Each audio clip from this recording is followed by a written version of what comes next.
Hello po, good morning. Good, hello po, good morning, good afternoon, and good evening to everyone. This is a presentation by Geoffrey Maverick S. Guerrero sa Unit 6 User Interface.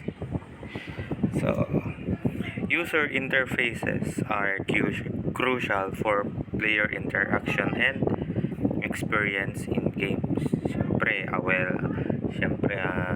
kailangan din yan. Talagang yan yung pinaka-kailangan. A well-designed UI allows players to easily understand game mechanics, navigate menus, and receive feedbacks. So, next slide tayo. Ang learning outcome naman natin dito sa presentation na ito is the student should be able to design and implement fundamental UI components and create custom GUI, themes, and skinning systems, design functional level selection interfaces, and implement minimap or radar system for navigation, and lastly, describe the fundamental building blocks of a game UI. So, dito tayo sa UI building blocks. These are the fundamental visual and interactive elements that make up a user interface.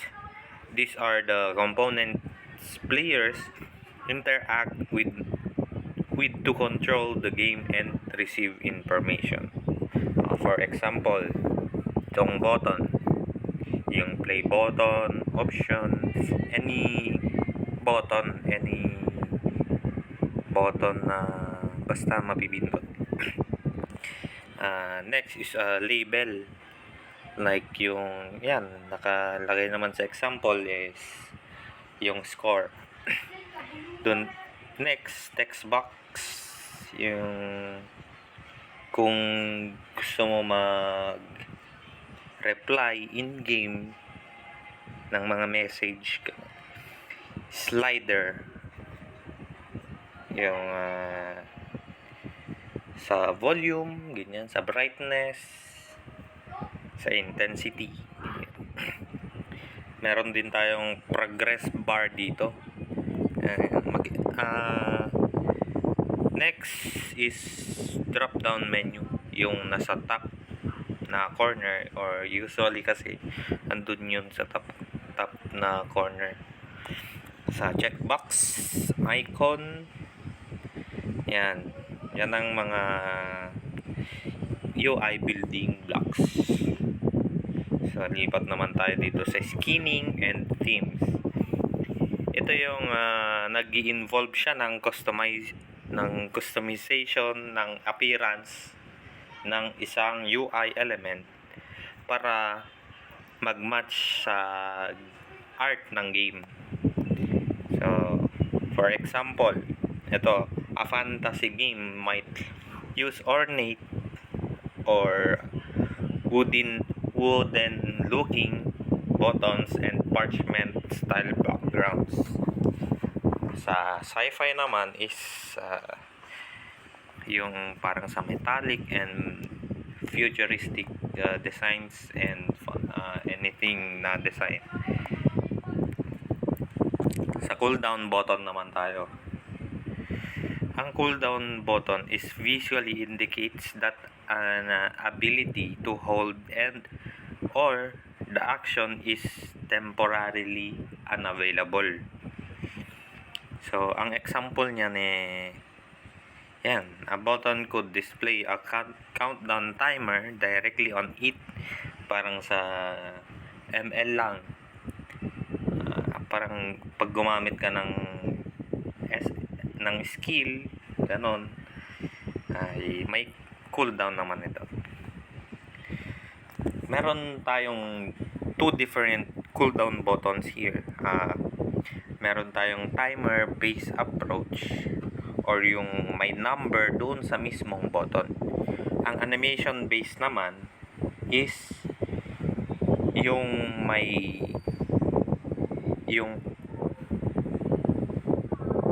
yung parang may fade in, fade out. So, heart containers naman tayo doon sa life ng player natin sa game. Ang example, we have three different types of heart containers or the characters health. May individual sprites,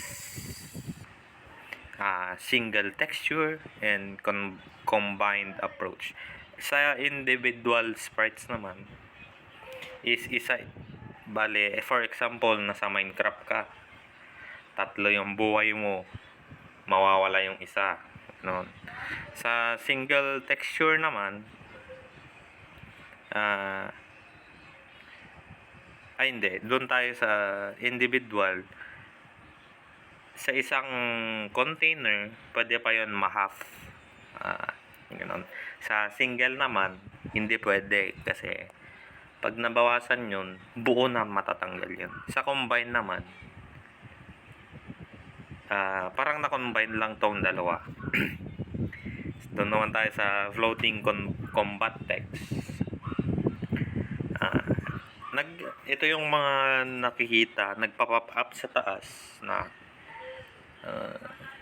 for example sa ML, victory, ganun. Request backup, basta yung nasa taas or sa gitna ng screen magpapakita yung ganun.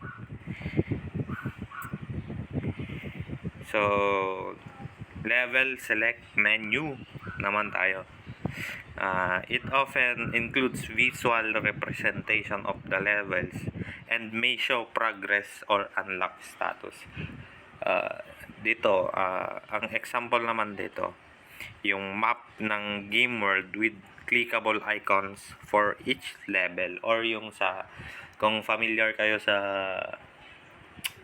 Candy Crush. Tapos dito, yung isang example pa, a list of level names with thumbnail showing a preview of each level. Dito naman is ang may example naman natin dito. Yes, wala akong maisip Dito tayo, next na lang tayo. Dito tayo sa minimap or sa radar. It provides a small zoom out view of the game world. Parang yung sa mapa, sa mapa. Showing the player's position, nearby enemies, points of interest, and the overall layout of the level or the game world. Sa radial pop-up menu naman is makikita natin rin ito sa GTA 5 kung mag-switch ka ng barrel, gano'n. So, ang radial pop-up menu naman is a circular menu that appears around the player character, often used for quickly selecting items, abilities, or options. So, ayan lang po guys. Thank you for watching and listening. This is me again, Joffrey Maverick S. Guerrero from BS EMC GD2A.